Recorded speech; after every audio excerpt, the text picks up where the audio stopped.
Hello again. We just made the cliffy thing here, and we're gonna shape it a little bit.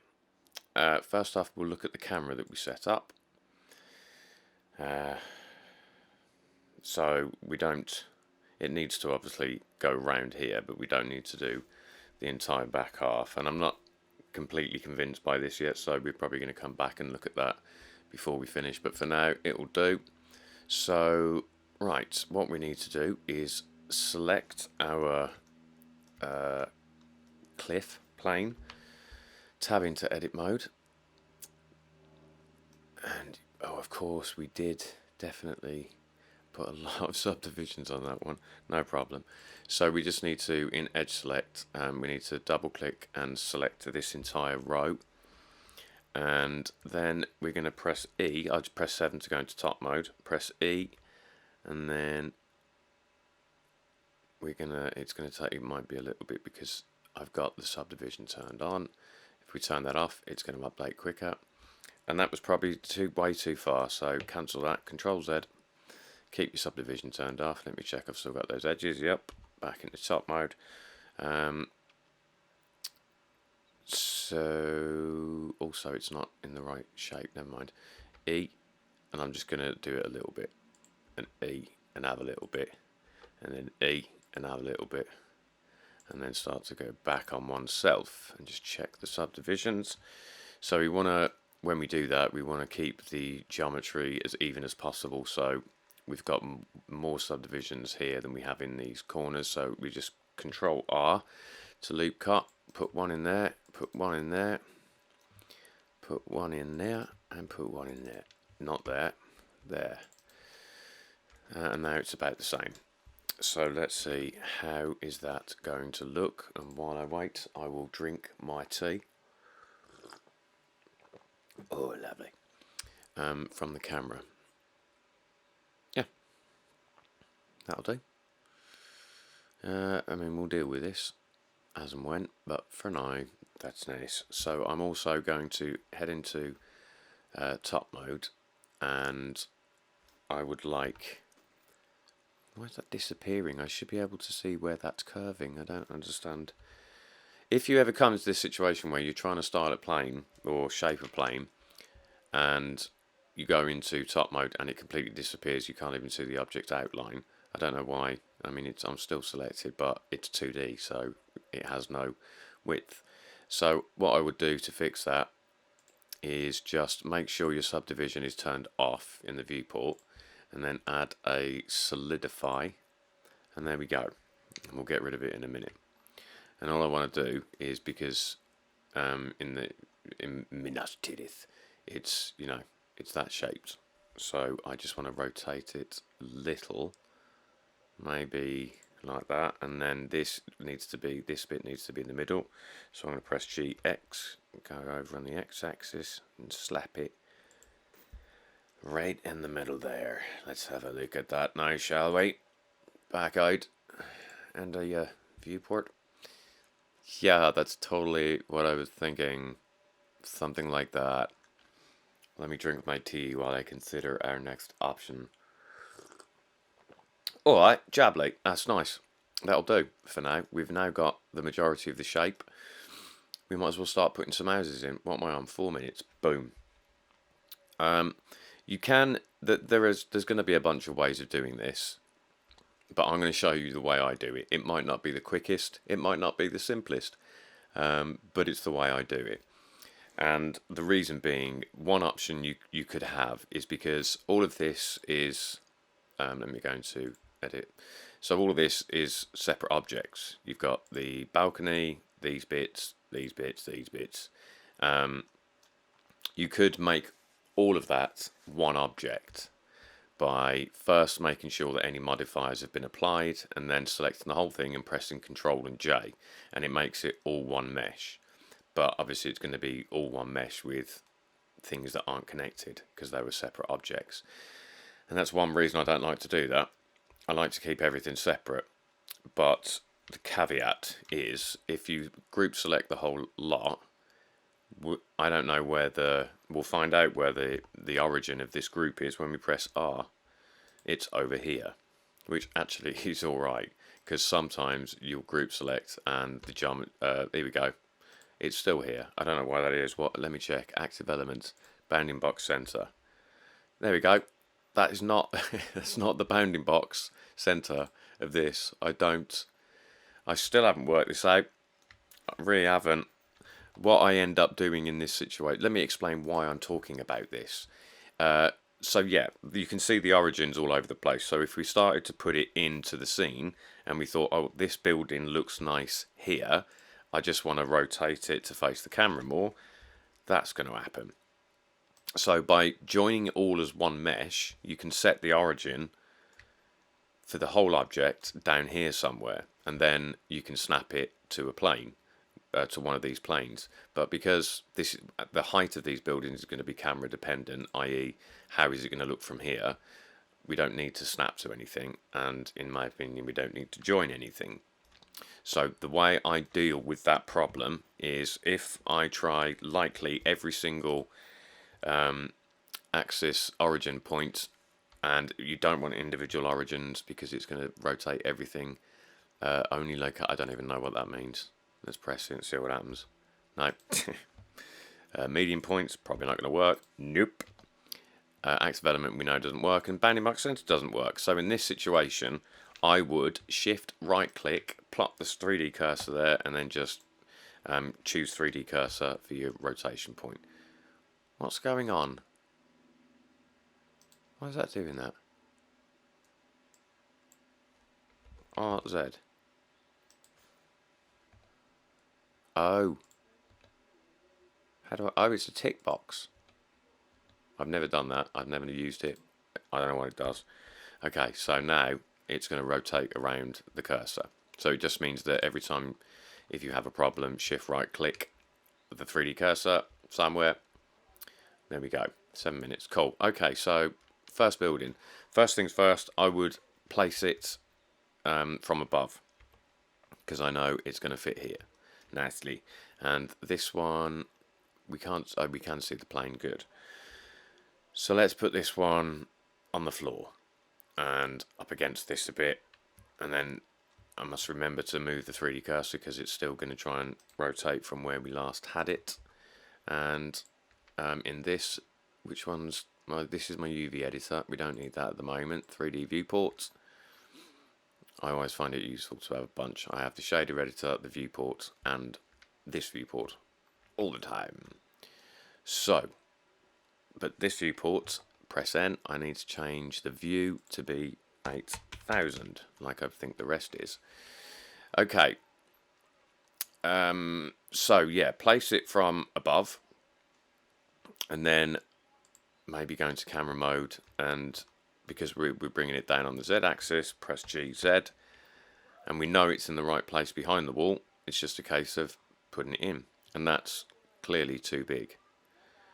I think all of the buildings I have made far too big, so I'm just going to bring that back and scale all these down. What are you doing over here? What are you doing over there, son? Alright, so excuse me, and then I'm going to put it by the wall just to check the size. GZ, there's a building down there. Still too big, so scale it down. Oh, we're scaling from the 3D cursor, so let's just put it there. That's probably about right.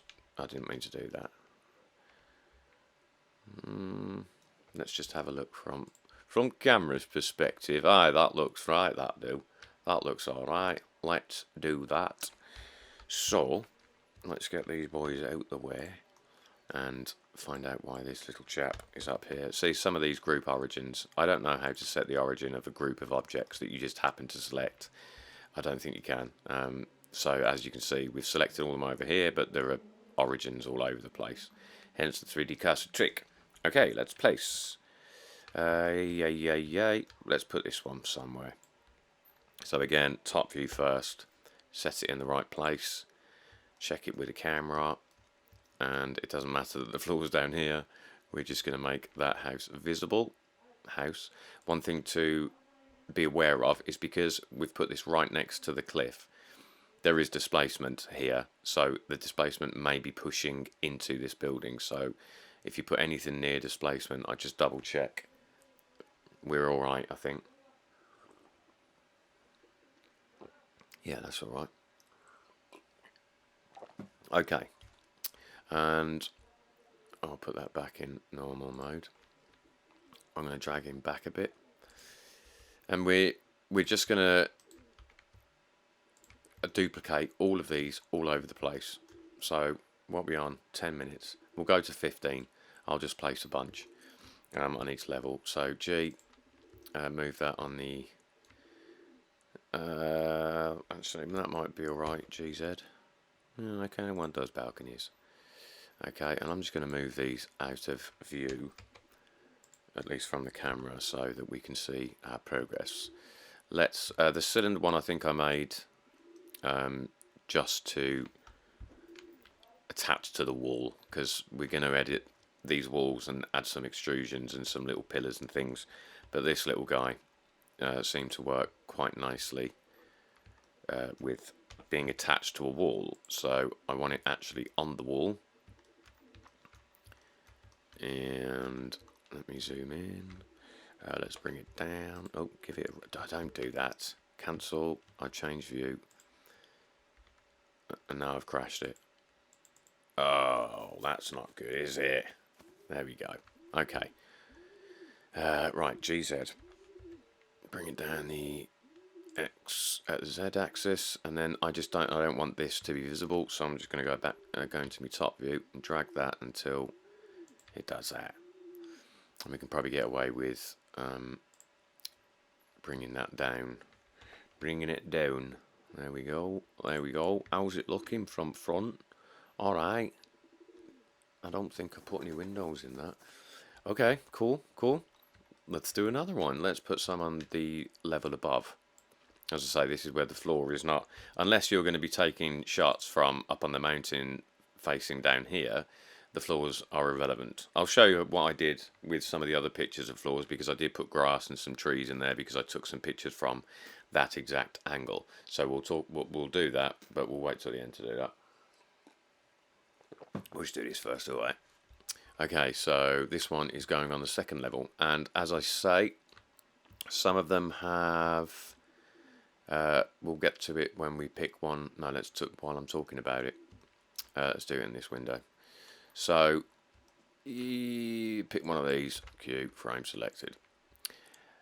As I said, some of them have got these little support beams, I guess. Not all of them, but some of them. And they're specifically to be stuck on the wall. So let's stick one of these on the wall, shall we? So let's take this guy, and we're going to put him on the third floor up here. And we do want it to jut out.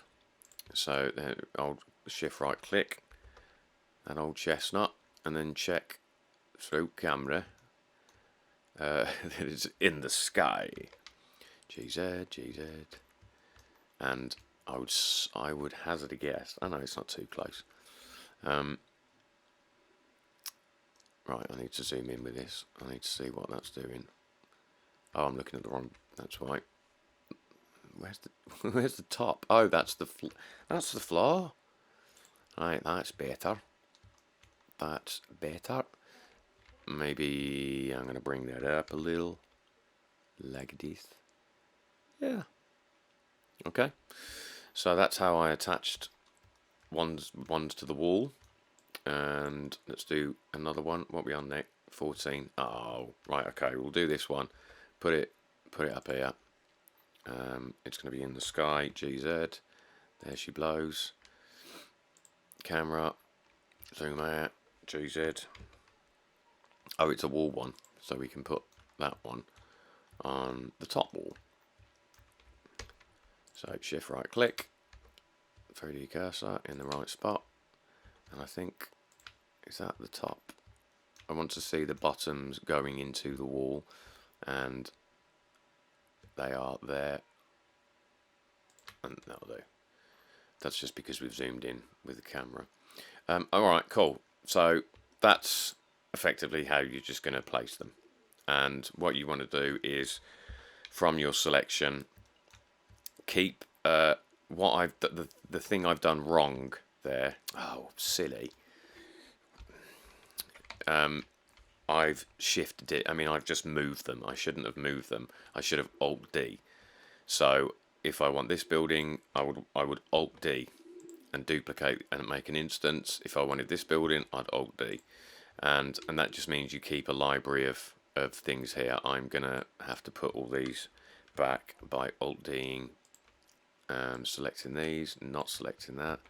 Alt D, bring that one back. So yeah, we're just keeping a library of buildings to very quickly select from. Did I Alt D the cylinder? I didn't even do that. Naughty. It's one of those things I should have said at the beginning, but thankfully we've only placed a few. So I'm just going to, the ones we've placed, Alt D, and then keep me library. So yeah, just take from this, and then just fill this whole, all of these areas. Fill the walls, put little houses on the walls, put them over here, and then check it, how it looks through the camera view. Just make sure that, you know, everything's in the right spot. It's going to take a little bit of time, and I've already done it once, and I'm going to do it again now. So for the next one, this is going to be populated only with the buildings that we built. I'm not going to do anything else before we start. It will just be I have put the buildings in. So that's what you need to do between this one and the next one, is just get all your buildings prepped in the right place, double check with your camera, and then we will reconvene for the next one. All right, jubbly. Until then, farewell.